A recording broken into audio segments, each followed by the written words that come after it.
네, 앞서서 오늘 장에서 눈에 띄었었던 섹터와 종목들을 살펴봤고요. 또 다음 주에는 어떤 이슈에 주목을 하고 어떤 종목 살펴봐야 할지 내일의 장바구니에 꼭꼭 눌러 담아보도록 하겠습니다.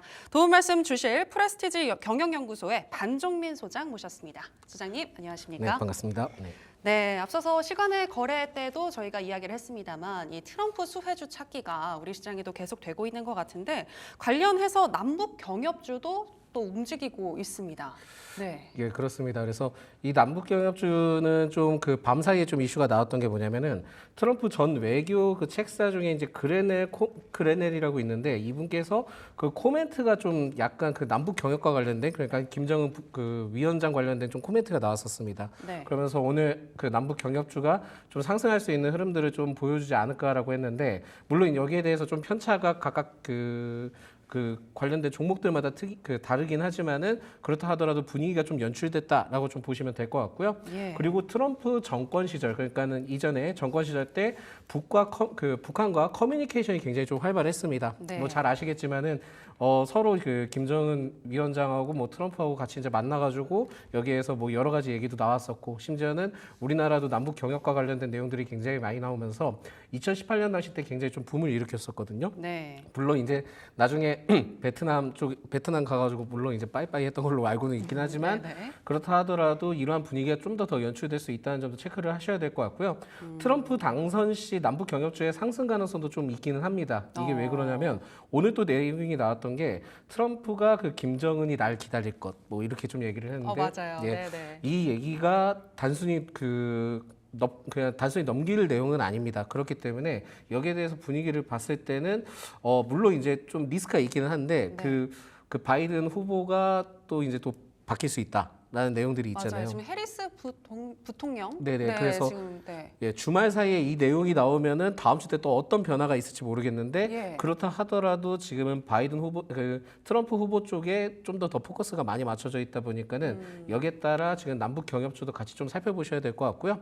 개인적으로는 우크라이나 재건 그 관련된 종목들 뭐 일일이 좀 살펴본다 하면은 남북 경협주와 또 비슷합니다. 그렇기 때문에 2018년 당시 때 올랐던 남북 경협주 대부분이 우크라이나 재건의 뭐 건설이든 철도든 심지어 뭐 여러 가지 내용들을 봤을 때는 비슷한 흐름들을 가져갈 수 있기 때문에 결국은 남북 경협주로서만 생각을 하실 게 아니라 예. 추가적으로 우크라이나 재건주도 같이 좀 생각을 해서 보셔야 되지 않을까라는 말씀드립니다. 그럼 경협주랑 재건주 같은 경우에는 같이 이렇게 봐야 한다는 말씀이신가요? 그 종목들마다 네. 이제 겹치는 종목들이 상당합니다. 그러니까 이게 왜 그러냐면 네네네네. 재건을 하려면은 결국은 이제 도로를 깔아야 되고요. 아, 거기에서 이제 뭐 건축에 대한 부분들도 있고 네. 심지어 철도 등 여러 가지 분위기를 봤을 때는 결국은 이제 뭐 남북 경협 관련된 종목들을 본다 하더라도 개성공단은 일단 제외를 하고 봤을 네. 때 비슷한 흐름들을 가져가기 때문에 여기서 좀 투자 포인트를 잡아보시는 게 좋을 것 같습니다.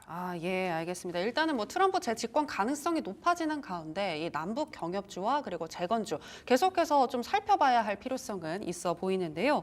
그런데 이 남북 경협주 같은 경우에는 과거에도 그랬지만 굉장히 급등락이 또 심한 테마이잖아요. 근데 어떻게 대응 전략 가져가야 할지도 궁금한데요. 저는 개인적으로 남북 경협주의 경우에는 뭐 가스관 테마든 뭐 여러 가지 있는데요. 네. 제가 지금 종목들을 좀 몇 가지 살펴보니까 그 타 섹터와 좀 연관되는 게 있더라고요. 그래서 만약에 이제 철관이나 뭐 그런 걸 봤을 때 또 결국은 대왕고래와도 좀 연관이 됐을 수도 있고 예. 건설이다 하면은 또 우크라이나 재건도 연결될 수 있는데 심지어 그 원래 이제 대표적으로 남북 경협주 관련된 분위기가 연출이 됐을 때 그 철도 관련된 종목들도 좀 많이 움직였었거든요. 네. 그래서 대아티아이나 현대로템 관련된 기업들이 올라갔는데 또 현대로템은 방산도 연결이 되어 있고 철도와 관련된 부분들이 있다 보니까 여기에 대해서 좀 살펴봤을 때는 복합적인 요소들이 있기는 하지만은 저는 개인적으로 좀 시가총액 낮은 종목들은 그냥 트레이딩 관점으로 한번 보시면 좋을 것 같고 만약에 현대로템을 좀 보게 된다 한다면은 방산과도 좀 연관점이 있다 보니까 오히려 그 섹터에 대한 기대감을 갖고 봤을 때는 좀 비중을 높게 실어도 그 현대로템은 그렇게 문제가 될 것 같지는 않습니다. 그렇다면 소장님 여러 가지 이슈가 한꺼번에 같이 있는 그런 종목들을 위주로 보면 좋겠네요.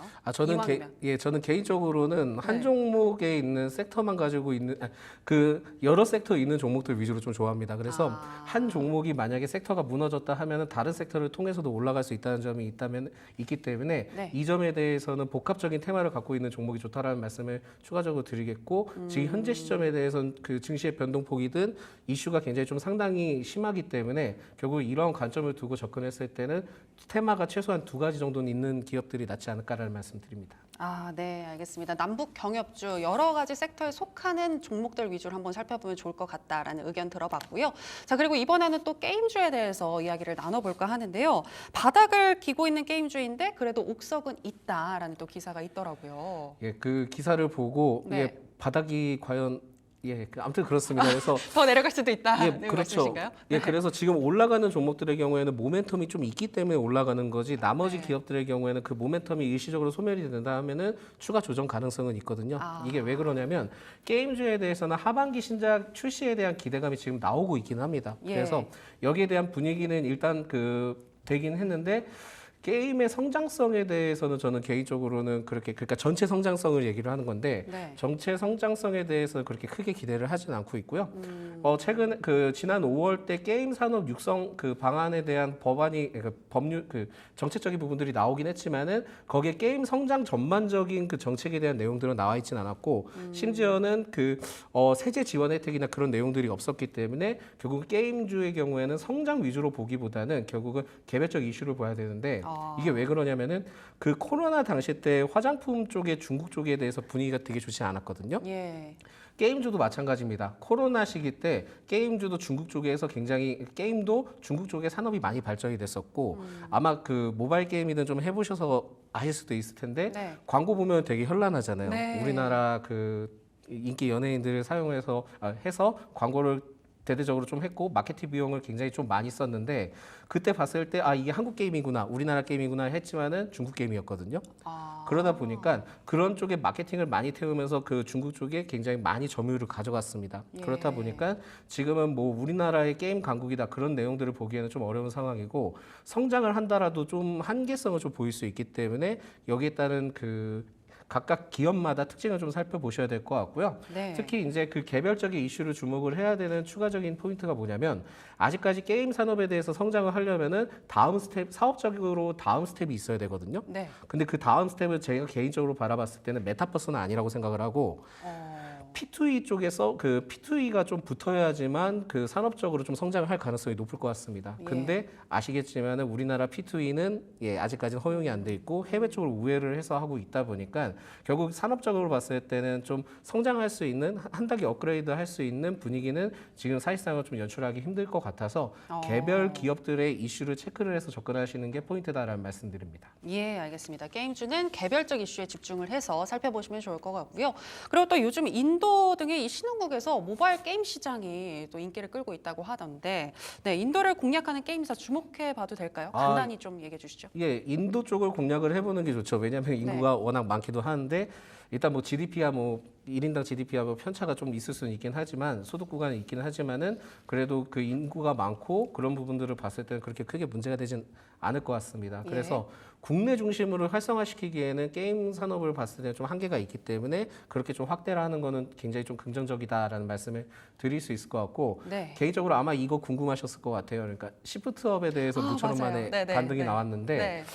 상장한 이후로부터 분위기가 좋진 않죠. 네. 그래서 초반에 시총 4조를 기록을 했지만은 분위기가 전체적으로 좀 안 좋았잖아요. 네. 그러면서 전일 때 제가 알기로는 이 기업이 공모가가 6만 원 정도인데 그 윗부분은 상단을 살짝 건드렸다가 올라왔던 부분들이 있기 때문에 오히려 지금은 기술적 반등으로 좀 올라올 수 있을 것 같고 시프트업에 대해서는 뭐 기업 가치에 대해서 저는 그렇게 긍정적이진 않습니다. 그렇다 보니까 뭐 니케에 대해서 좀 얘기가 나오지만은 그걸로 가지고는 성장하기엔 좀 한계가 있을 것 같고 이 시프트업에 대해서는 저는 좀 약간 그 운영 자금에 대해서 좀 마음에 들지 않는 게 공모해서 운영 자금했을 때 4억을 짓는다라는 내용이 있기 때문에 거기에서 봤을 때는 그렇게 긍정적이진 않고요.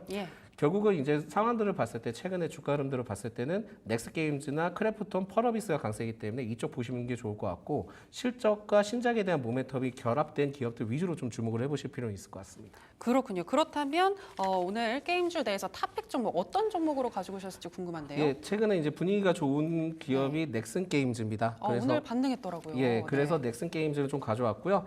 현재 주가가 퍼스트 디센던트에 대해서 좀 반응을 하고 있는데 이게 트래픽 순위에 따라 좀 움직이고 있다 합니다. 근데 움직이고 있는데 그렇게 좀 크게 문제가 되는 건 아닌 게 뭐냐면 초기 때 이제 대박을 좀 적절하게 반영하지 못했다라는 리포트가 나오고 있는데 저도 좀 그렇게 생각하고 있고요. 게다가 지금 이달 초에 이 게임이 나왔기 때문에 결국 실적이 2분기 때는 좋지 못할 거고 3분기 때 기대를 해볼 수 있을 겁니다. 그래서 3분기 때 실적이 반영받는 시기를 봤을 때는 오히려 주가는 8월 달까지는 좀 기대를 해볼 수 있지 않을까라는 말씀 드리겠고요. 예. 이달에 외국인과 기관의 순매수세 유입이 계속되고 있는데 특히 이제 기관에서 연기금과 투신 사모펀드 쪽에서 매수세가 붙는다는 거는 결국 투자 관점으로 들어온 케이스가 있다 보니까 여기에 대해서는 좀 굉장히 긍정적이고 현재 주가 아랫대는 뭐 지지 구간을 잘 만들고 있고 상단에는 별다른 저항 구간이 크게 보이지 않기 때문에 오히려 상승할 가능성이 높다라는 말씀을 드리겠습니다.